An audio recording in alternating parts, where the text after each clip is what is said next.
On Friday, September the 3rd, we celebrate the feast of Gregory the Great. He lived from the year 540 to 604. He is the only the second pope in all of church history to be called the Great. Leo I, about a century earlier, was the first.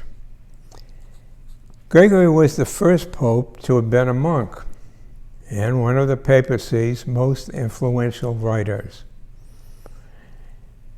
His Opus Pastoral Care, which defined the episcopal ministry as one of shepherding souls, became the textbook for medieval bishops. In a sense, Gregory was born for this role. Son of a Roman senator, he came from a patrician Roman family. He was well educated, and he embarked on a career in the civil service. And indeed, he became prefect of Rome at age 30.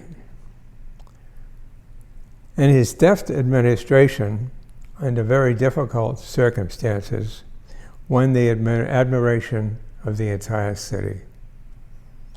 However, when his father died in 575, he sought to put aside worldly concerns. He sold his extensive property, founded 6 monasteries in Sicily and a 7th in Rome, and distributed much of his wealth to the poor. He entered his own monastery as a monk. But in 579, he was called to serve the church in a number of sensitive positions, including papal ambassador to the imperial court in Constantinople. Although only a junior deacon at the time of the death of Pope Pelagius in 589, he was unanimously elected to the papacy. He wrote the emperor in Constantinople asking him to withhold his consent, and in the meantime engaged in intense pastoral work among the plague-stricken inhabitants of Rome. When the imperial mandate arrived, however, he accepted consecration as Bishop of Rome under protest. Henceforth, his personal challenge was to find a balance between inner spiritual life and responsibilities of ecclesial office. Early letters disclosed his unhappiness over being forced to leave the contemplative life to assume the burdensome temporal, political, spiritual, and ecclesiastical concerns. This included arranging a truce with the Lombard army, which was threatening the city and already at the gates of Rome. He humbly submitted to bribe Agulf, the leader, not to sack the city, whereby, as a result, he became virtually the civil as well as the spiritual ruler of Rome. Gregory negotiated treaties, secured better relationships with Spain and Gaul, and won the adherence of many barbarians. Probably his most successful effort in spreading the gospel had already begun preceding his election as pope. St. Bede, in his history, recounts how Gregory noticed fair-haired Anglo-Saxons in the marketplace in Rome. When then he discovered that the Anglo-Saxon invaders had not been evangelized by the native clergy of Britain, which was already established, he dispatched Augustine, later known as Augustine of Canterbury, with 40 other monks to England in the year 596 and he followed their missionary difficulties very closely, advising them as they went along.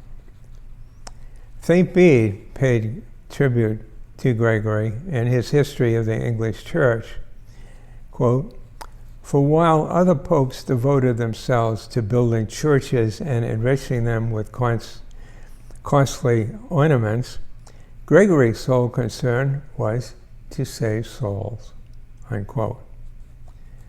Though as Pope he never traveled from Rome, Bede proudly claimed him as our own apostle. In light of this, and many other accomplishments, the Church later appended the honorific title Magnus, namely the Great, to his name. Relations with the East were complicated. That's where the emperor was. However, the Pope nonetheless insisted on papal supremacy in spiritual matters. His own claim nonetheless revealed humility, and indeed he referred to himself constantly as the servant of the servants of God.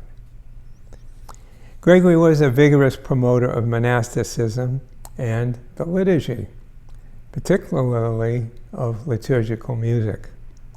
He became closely identified with plain song, and that then came to be known as the Gregorian chant. He is credited with the placement of the Our Father in the Mass. His writings were more practical than theoretical.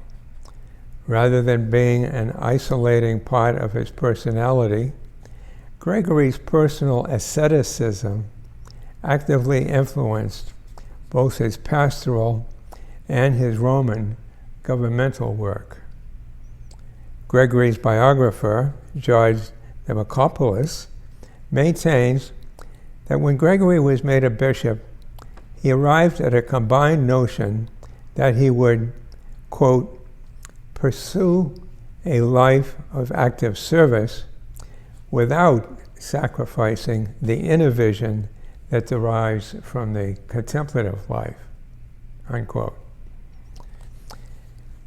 He was an effective synthesizer and came to be included when it was determined in the year 1298, came to be included with Ambrose, Augustine, and Jerome among the 4 original Western doctors of the Church. His pastoral care sets out a vision adapted to the needs of the people, with a fine balance between the contemplative and active aspects of all ministry. One of his goals was to encourage people to bear the trials of earthly life as preparation for the eternal life to come. His, quote, 40 homilies on the Gospels, unquote, are examples of such popular preaching, blending storytelling with doctrine and biblical texts. Hear his personal critique from St. Luke's Gospel that Mary Magdalene was the sinner from whom demons were driven out is one that is, however, contested. Father Richard McBrien notes that the homilies on Ezekiel, up here, are examples of discourse addressed to clerics and monks. Thus, in Gregory's excerpt from the book of Ezekiel, quote, "Son of man, I have made you a watchman for the house of Israel," unquote, we read that one whom the Lord sends forth as a preacher is called a watchman, and one so appointed for the people must stand on a height for all his life to help them by his foresight. And yet Gregory admits, quote, "How hard it is for me to say this, for by these very words I denounce myself," unquote. That's humility. Again, St. Thomas Aquinas, in turn, cited him 374 times in the second part of his masterpiece, the Summa Theologica, 374 times. Gregory's own spirituality was marked by a vivid sense of the imminent end of the world, intensified perhaps by the ill health that hindered him throughout his pontificate. He died March 12, 604, and was buried in St. Peter's Basilica with the epitaph, Consul of God. Almost immediately, by popular acclaim, he was canonized. Gregory brought to the papacy an unusual combination of managerial genius and personal holiness. Herbert Ellsberg observed, quote, "While the once glorious Roman Empire fell into decay and ruin, he steered the church with a wise and steady hand, concerning himself with all matters large and small, and thus establishing the church as the great stable institution of the Middle Ages," unquote. Gregory is the patron saint of England, musicians, singers, popes, teachers, and victims of plague. Thank Gregory. Pray for our church and your successor in his creative endeavors and concern for all its members.